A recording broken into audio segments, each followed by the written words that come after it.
Bien, llegamos a este punto a trabajar lo que Hobsbawm, ¿no?, denomina el largo siglo XIX. Para Hobsbawm, este largo siglo XIX es el siglo que asiste al surgimiento y la expansión en Europa de una civilización basada en la economía capitalista, en un orden legal, constitucional liberal, ¿sí?, sobre el que se asienta un sistema internacional de Estado. Hobsbawm va a decir que durante todo este siglo XIX la burguesía fue su clase típicamente hegemónica, el avance de la ciencia y el conocimiento, del progreso material y moral, fue la bandera y el objetivo de este siglo, y que por todo ello el siglo XIX no solo admite la posibilidad de una historia mundial, sino también el vigor de sus tendencias universalizadoras, ¿no?, que se impone de alguna manera para los que estamos haciendo historia y en este sentido historia de la educación, de la pedagogía y demás, ¿no? ¿Por qué él dice, digamos, que es este largo siglo XIX, ¿no? Por qué lo trabaja de este modo? Dice, hay muchas razones por las cuales estos motivos terminan siendo no comprensibles, ¿no? Por un lado, hay algunos autores dicen que Hobsbawm fue testigo de una época que se inició con promesas de progreso y que culminó ingresando a este siglo XIX a golpes de mercado, ¿no? Pensemos en este sentido todo lo que nosotros estuvimos trabajando, este pensar que en el siglo XIX íbamos a llegar eh, por ejemplo, con el ideal de libertad, ¿no? La libertad en tanto las ataduras, ¿no?, que habíamos roto al inicio de la modernidad, pero que además para Hobsbawm este siglo XIX dice, bueno, termina dando este golpe de mercado, ¿no? En el sentido de que este siglo XIX también es un siglo de contradicciones permanente. Nosotros vamos a encontrar que mientras que uno puede trabajar la cuestión del positivismo como aquella propuesta que de alguna manera le da un cierto status quo, ¿sí?, al mundo burgués, bueno, también después su contracara, su propuesta contrahegemónica, que va a ser la de los socialistas, ¿no? Entonces, es interesante como Hobsbawm, si en algún momento tienen la posibilidad de trabajar este texto, es bueno, es interesante, para el análisis de este siglo. Roy Ora, un historiador, dice, Hobsbawm traza una imagen del siglo XIX que se encuentra pautada por tendencias secularizadoras, igualitarias y progresistas de muy largo alcance, que se hunden en el pasado, pero que fundamentalmente apuntan al futuro. En su momento fueron ellas las que dieron lugar a los complejos políticos culturales y a los grandes movimientos obreros constituidos en la época de la Segunda Internacional, con sus sólidas con su solidaridad clasista y sus aspiraciones anticapitalistas. Son precisamente esas promesas de avance en el sentido de un socialismo que, como hijo pleno de la Ilustración, parecía encaminado a recoger la herencia del mundo decimonónico, promesas con las que Hobsbawm una y otra vez se identifica, las que el siglo XX parece haber frustrado de manera radical.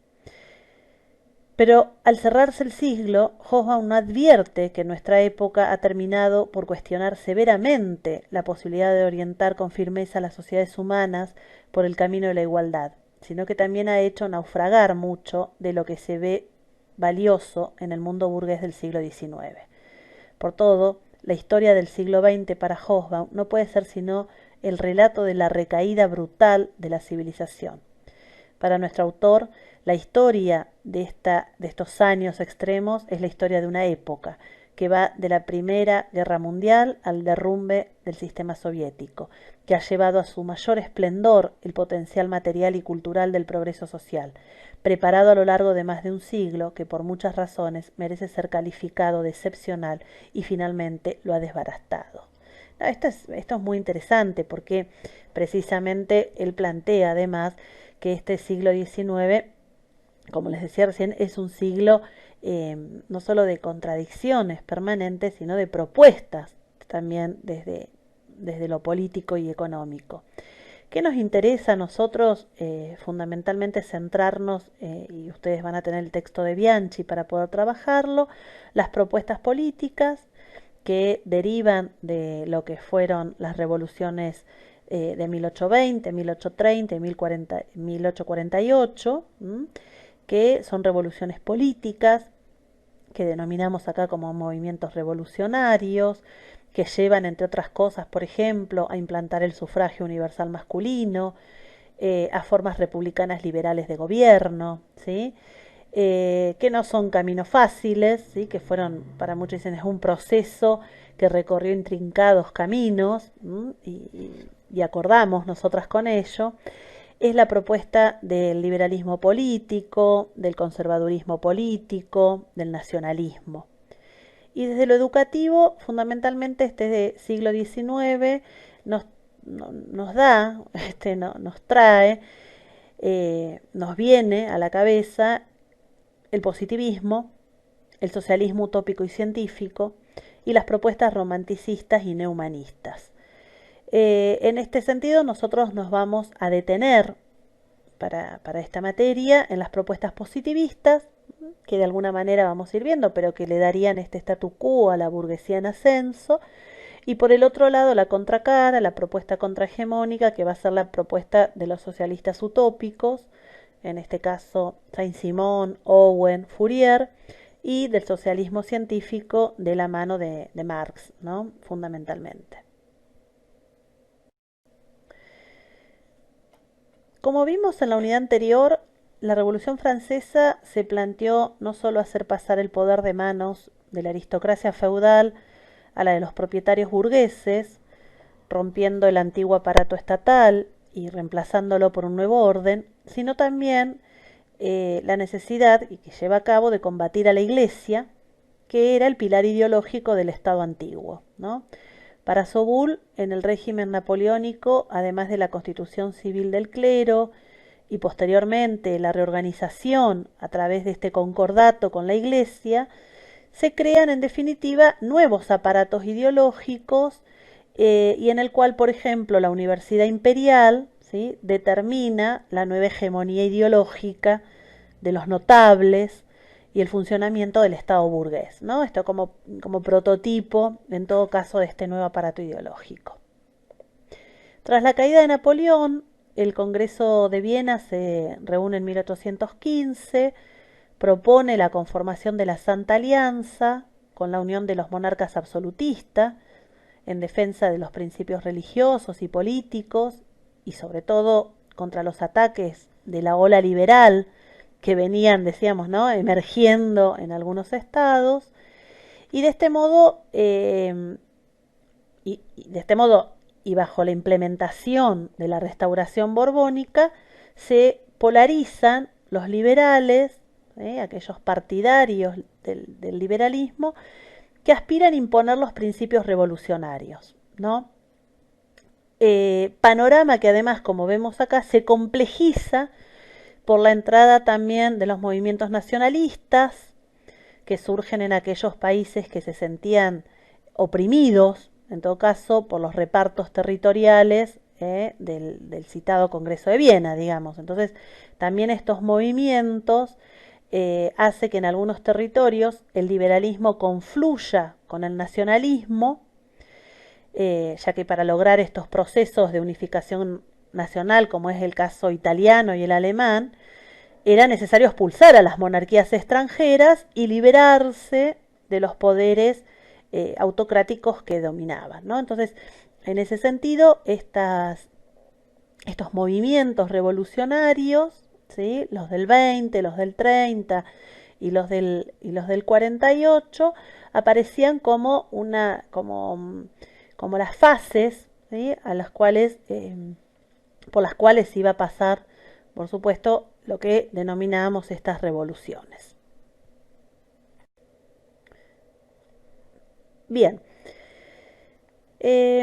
hacia 1820 se dan los primeros síntomas de que era imposible retornar al pasado, ¿sí?, desde una postura de restauración absolutista, y esto va a dar cuenta de la revolución liberal en España, el levantamiento de Grecia, que se independiza del imperio turco, y que constituyen los primeros signos de los futuros movimientos, y también, de alguna manera, o que daban sustento a las ideas liberales y al nacionalismo, ¿no? Como los inicios de estos movimientos. En este sentido, entonces, y en cuanto a la cuestión del nacionalismo, el nacionalismo es un término confuso, confuso para poder definirlos, ¿no? ¿Qué es el nacionalismo? Dos puntos y digamos la definición, sobre todo porque son aquellos conceptos que uno tiene que pensarlos en un tiempo y en un momento determinado, porque muchas veces alude más a un sentimiento, ¿sí?, que a una teoría, pero lo cierto es que en muchos de estos países europeos comenzaba a agitarse ya la idea de una nación, comenzaba a conformarse la conciencia de pertenecer a una comunidad ligada por una herencia común, por la lengua, por la cultura, que se une por vínculos de sangre, con una especial relación con el territorio, ¿sí?, como es territorio que va a ser considerado el suelo de la patria. En síntesis, va a decir Susana Bianchi, cultura, raza o grupo étnico y espacio territorial confluían en la idea de nación. Pero también el nacionalismo alcanzó repercusiones políticas. Se consideraba que el Estado debía coincidir con estas fronteras étnicas y lingüísticas y fundamentalmente se afirmaba el principio de autodeterminación. El gobierno que dirigía cada grupo nacional debía estar libre de cualquier instancia exterior. Esto es una idea, podríamos decir, bastante tradicional de lo que es la concepción de nación, ¿no? Que sobre todo es esta concepción que viene de la mano con el sentimiento también, ¿no? Con este sentido de pertenencia, ¿sí?, fundamentalmente. Y que viene a colación de la idea de patria, ¿sí?, como decimos ahí, eh, con estas ideas en este sentido, y entre los años 30 y 48, ideas de emancipación y de libertad social. La revolución de 1830, tras la caída de Napoleón, ¿no?, en Francia, se desencadena una violenta reacción antiliberal, sobre todo para restaurar los principios del absolutismo, pero eran muchas las dificultades para retornar al antiguo orden, ¿no?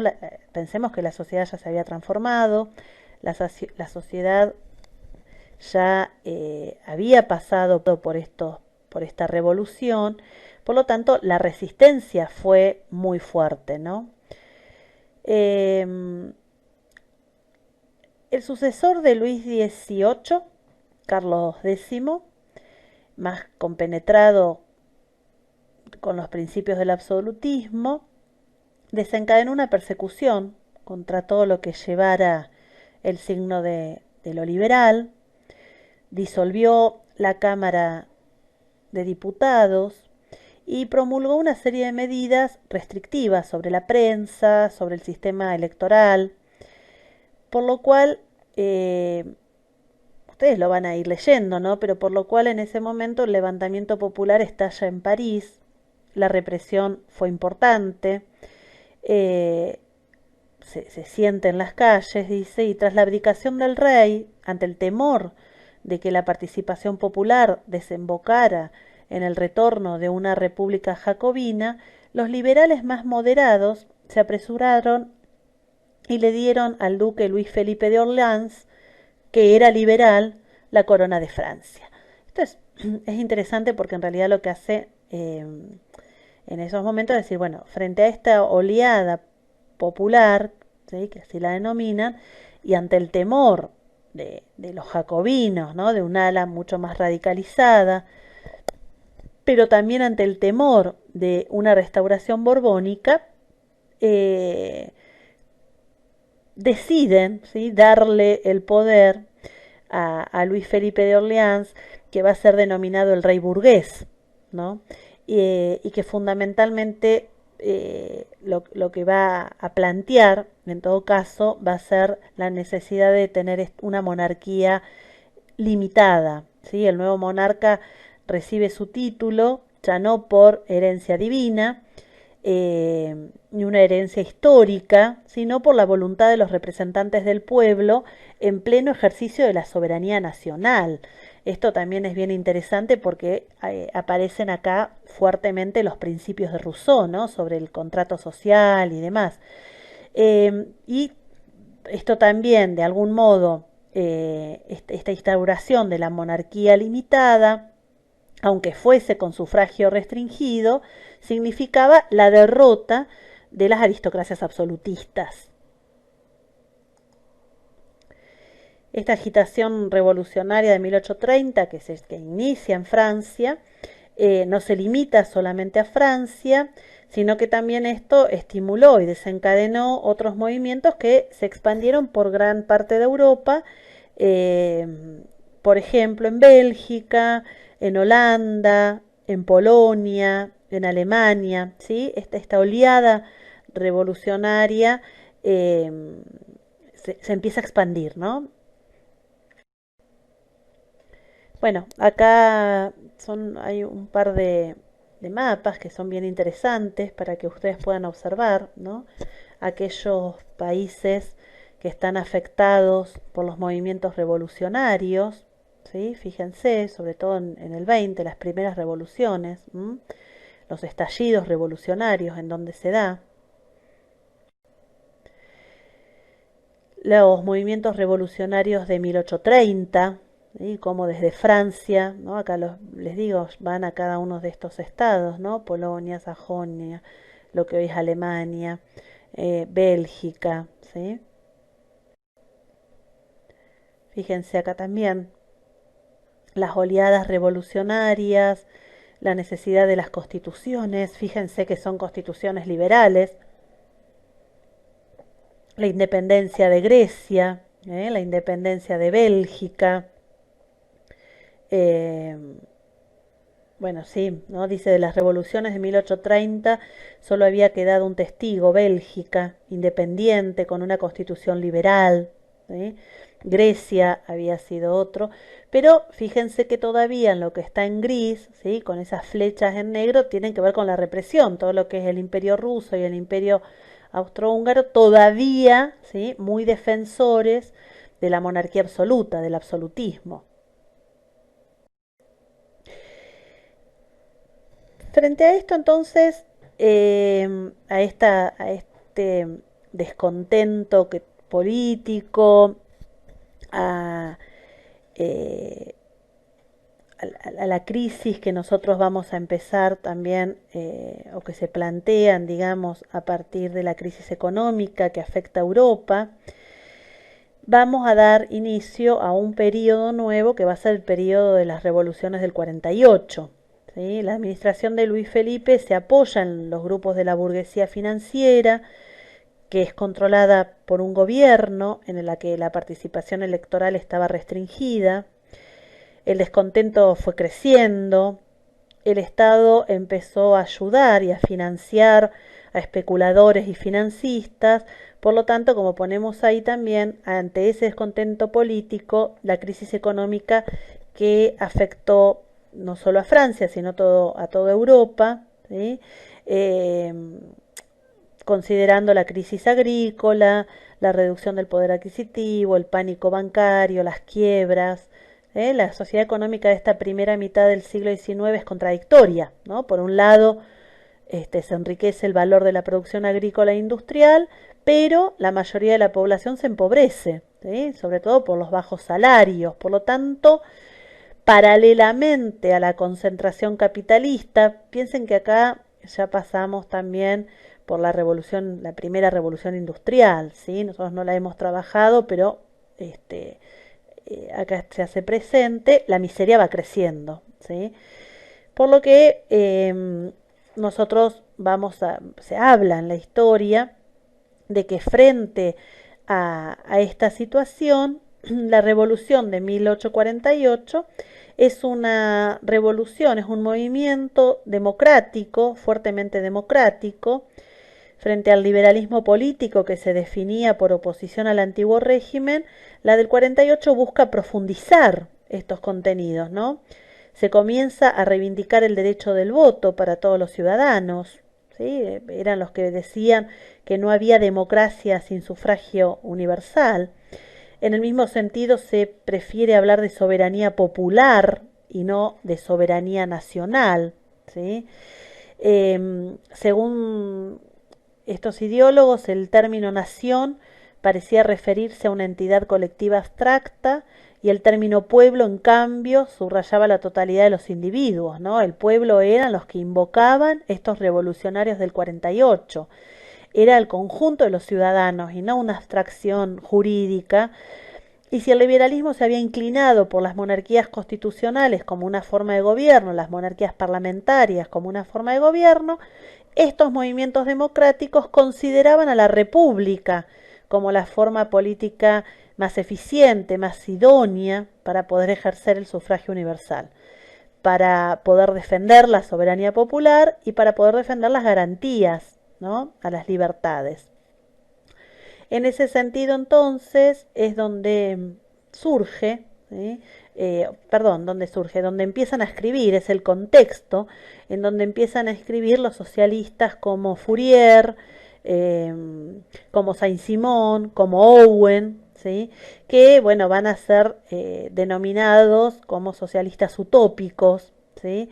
En donde vamos a trabajar después la denuncia sobre la propiedad privada, la libertad de comercio, etcétera. Eso lo vamos a trabajar cuando veamos después los socialistas utópicos, pero ya les puedo ir adelantando que cuando nosotros trabajamos el socialismo, siempre decimos el socialismo utópico eh, es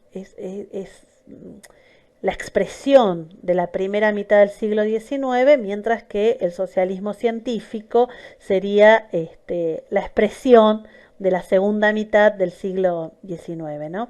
Susana Bianchi en la página 143 dice las revoluciones del 48, porque, a ver, estas revoluciones no se dan únicamente en Francia, sino también en Italia, en Alemania, en Prusia, dice, rompen como grandes olas, ¿no? Rompen como grandes olas y dejan atrás de sí poco más que el mito y la promesa. Se habían anunciado la primavera de los pueblos, fue en efecto tan breve como una primavera. Sin embargo, estas revoluciones se recogen a partir de ella algunas enseñanzas. Los trabajadores aprendieron que no obtendrían ventajas de una revolución protagonizada por la burguesía y que debían imponerse con su propia fuerza. Los sectores más conservadores de la burguesía aprendieron que no podían más confiar en la fuerza de la barricada.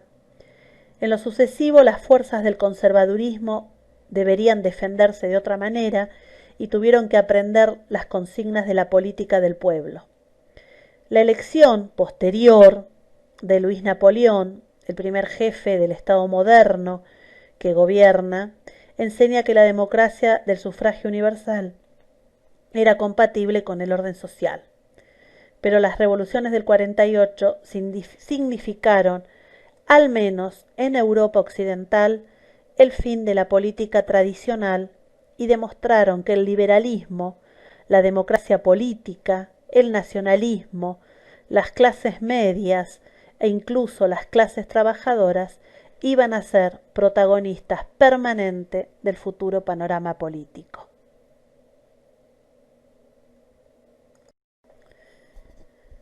Bueno, acá vemos los movimientos revolucionarios, ¿sí?, de 1848, las fechas de los estallidos revolucionarios. Fíjense en Francia, en Prusia, aquí también en el Imperio Austríaco, ¿sí? Son estos países afectados por el movimiento revolucionario, ¿sí? Fíjense acá cómo se propaga esta agitación revolucionaria hasta Austria, ¿no? Y hasta los estados alemanes, ¿sí? Fíjense, dice, los acontecimientos franceses fueron inseparables de la ola revolucionaria que agitó Europa en 1848. Italia, los territorios alemanes, Prusia, el imperio austríaco, se vieron agitados por movimientos que mostraban características comunes: la reivindicación política, la insurrección social, ¿sí? En Italia se suma el componente nacionalista, la expulsión de los austríacos. Bueno, esto se va a ir dando en estos movimientos revolucionarios, ¿no? del 48. Fíjense en este mapa, me parece también bien interesante, con un triángulo en donde se llevan a cabo las revoluciones de 1820, con un cuadrado las del 30 y con un círculo las del 48. Fíjense, es bien, me parece una buena visión de conjunto para que ustedes vean también cómo esta primera mitad del siglo XIX es bien revolucionaria. Y las consecuencias fundamentales de estas revoluciones burguesas, ¿no? Porque para nosotros es importante que ustedes tengan en claro este contexto. Fíjense cómo desde lo político uno podría decir que es el paso del absolutismo al liberalismo, ¿sí? El nacimiento de estos nuevos estados, ¿sí? El liberalismo, recuerden, es una filosofía política fundamentalmente orientada a salvaguardar las libertades, tanto las económicas, las políticas, las individuales, ¿sí? Con las que gozaba cada uno de los individuos. En muchos casos el liberalismo también se combinó con otras tradiciones intelectuales, ¿no? Rechazo al racionalismo analítico y la exaltación de la intuición y de las viejas tradiciones medievales, que se transformaron luego, ¿no? En estos principales características o puntos del romanticismo. El iluminismo romántico alemán es el lenguaje de la modernidad. Va a surgir también este romanticismo como subjetividad. Bueno, esto para que ustedes lo tengan ahí, lo tengan en vista, ¿no? Que está ahí puesto, digamos, también en este siglo, en estos siglos. Eh, Desde las consecuencias sociales, poder trabajar que se pasa de una sociedad estamental a una sociedad de clases. Cuando Marx escribe, y lo vamos a ver luego, escribe sobre este momento, ¿no? Sobre lo que denominamos la segunda revolución industrial, la aparición del proletario. Eh, Acá sí, ya por supuesto, que nosotros veníamos hablando de este pasaje del modo de producción feudal al capitalismo. Acá el capitalismo, y sobre todo en la segunda mitad del siglo XIX, uno habla del triunfo de este capitalismo, el paso de esta propiedad comunal a la propiedad privada, ¿sí? Nosotros venimos trabajando esto desde las propuestas del siglo XVII de Locke, ¿sí? Desde lo jurídico, la aparición de las constituciones, eh, cómo se pasan de los privilegios a los derechos, también es interesante. Y desde lo educativo pedagógico, bueno, va a venir ahora en los otros videos. Solo decir que hasta aquí nosotros hablamos de estas revoluciones para dar contexto a la primera mitad del siglo XIX, porque ya la segunda mitad del siglo XIX, como dije recién, corresponde a la época del triunfo del capitalismo, una sociedad que ya había asumido los valores de la burguesía, que consideraba que el desarrollo económico radicaba en las empresas privadas competitivas, en un ventajoso juego entre el mercado barato para comprar y que va a incluir mano de obra y un mercado caro para venderla, una economía basada fundamentalmente y descansando sobre una burguesía, ¿sí? Que iba a crear un mundo no solo de riquezas, sino también de razonamiento, de ilustración, ¿sí? Un capitalismo triunfante en donde también triunfa la burguesía, el liberalismo, en un clima para estos sectores, para este triángulo en todo caso, en un clima de confianza, de optimismo, en donde consideraba que cualquier obstáculo, ¿sí?, para poder progresar podía ser superado sin mayores inconvenientes. Esto no va a suceder, vamos a ver qué pasa en este segunda mitad del siglo XIX y cómo frente a este mundo capitalista, a estas economías industriales, vamos a tener, bueno, estas contrapropuestas o lo que algunos autores denominan las propuestas contrahegemónicas frente al mundo de la burguesía, el papel que le empieza a corresponder al trabajador, al proletario, ¿sí? Y para ello también la educación y la pedagogía va a tener algo para decir.